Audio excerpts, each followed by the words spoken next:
Hey, what's going on, everybody? This is Qstrike. I know I usually bring Necro PvP commentary, however, over the course of the stress test, I managed to try out a high CC survivability warrior that, when put together with the fact that I was in Skype with a buddy of mine, made for some really interesting gameplay. It's very much a team-oriented build, and I'm not sure how much success you'd have running around by yourself, but I can only assume ArenaNet's going to make it so you can queue in pre-made groups eventually, and definitely when that does happen, if it does happen, I think you're going to start seeing a lot more different support-oriented builds coming out as people try to find their niche playstyle that they want to try out. Now, this build just has huge amounts of control as well as a very high survivability rate and still pretty moderate damage output. The weapon sets we're using are sword and shield as well as double axe. Now, you could go with hammer instead of double axe, which is just going to increase the control you do have exponentially, but unfortunately in 1v1 situations you would never be a threat to anybody. You'd have crazy control, but only to the point where your friendly teammates came to help you kill the enemy. In order to kill people yourself, or to be in that team fight controlling the enemy players and be that force where the enemy's kind of thinking, wow, maybe we do need to switch to this guy to try to get him, I felt you had to go with the double axe setup to be able to do that kind of stuff. Now, this setup is very much a team supporty kind of build, much like the support guardian, but instead of healing your allies so that they can fight for longer periods of time, you just shut down the enemies so that they're not able to damage your allies, making it so that your allies can fight for a longer period of time. It's very much the same kind of thought process, but very, very different play styles. So in order to understand that play style, first you need to understand what kind of control you do have available to yourselves. The first form comes in the setup of your traits. It's underneath the tactic tree, and it's a major trait called Leg Specialist. This is going to cause a 1-second immobilization whenever you cripple a target with a skill. Now, you're probably wondering, well, what cripples does this setup have available? You actually have one on each weapon set, which is super good. The first one is from your double axe weapon set. It's called simply Throw Axe, which is to throw an axe that is going to cripple your enemies. It's on a 10-second cooldown. So every 10 seconds you get a 1-second immobilize plus the cripple effect, which is pretty good by itself. The next one is from your sword and shield weapon set that is called Hamstring, which is going to cripple your foe with a precise slash. That one is on a 15-second cooldown. So the cooldown's a bit longer, but your sword and shield definitely has so much more CC available to it that you're not really going to notice it too much. As far as utility skills go, the only one you're going to take that's straight CC is your Throw Bolas. This is a 4-second immobilize that's on a 20-second cooldown. You can do this at range, so it's pretty good for catching, you know, if somebody's on your squishy and you just want to give them some breathing room. You can throw this, you know, every 20 seconds and try to create that gap for your teammates. Again, looking at your sword and shield, you have the Shield Bash. It's a 1-second stun, so it's a stun instead of immobilize on a 25-second cooldown.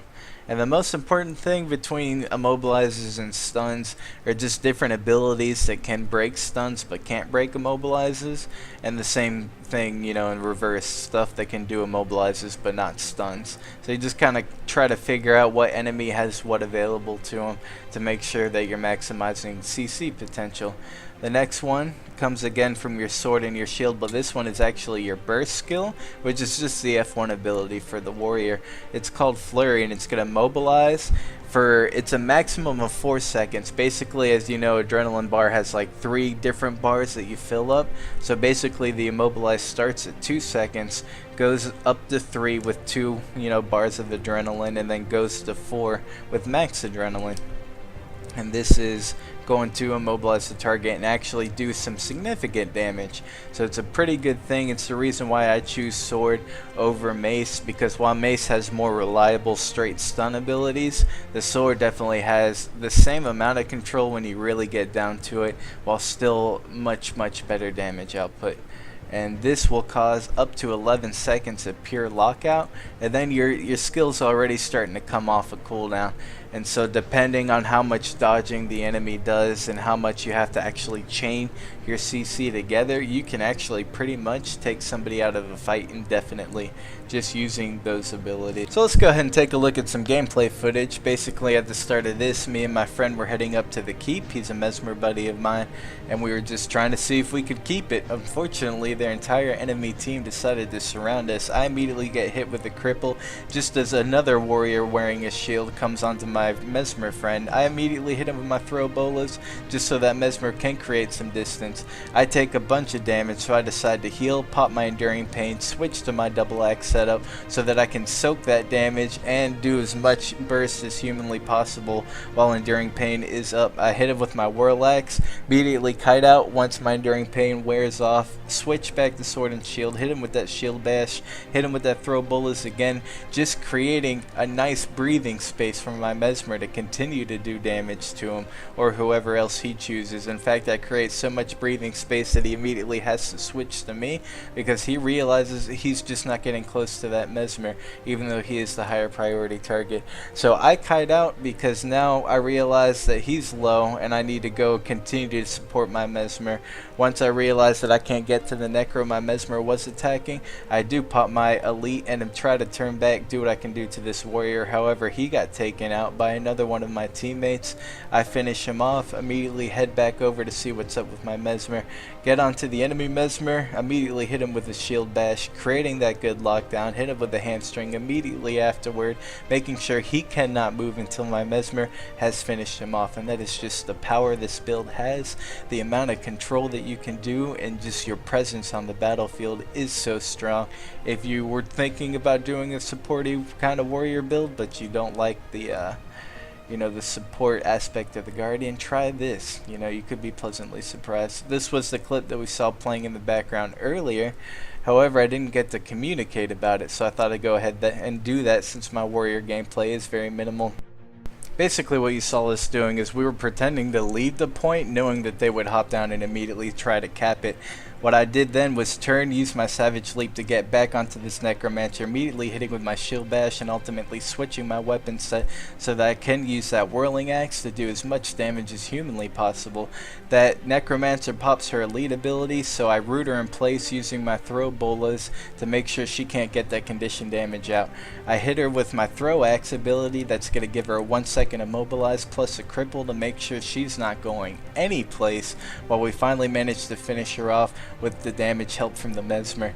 Again, get onto this warrior. I pop my Endure Pain to make sure that I can stay in double axes long enough to get another Whirling Axe out before ultimately switching weapon sets, using that hamstring as well as that Shield Bash to make sure he can't go any place.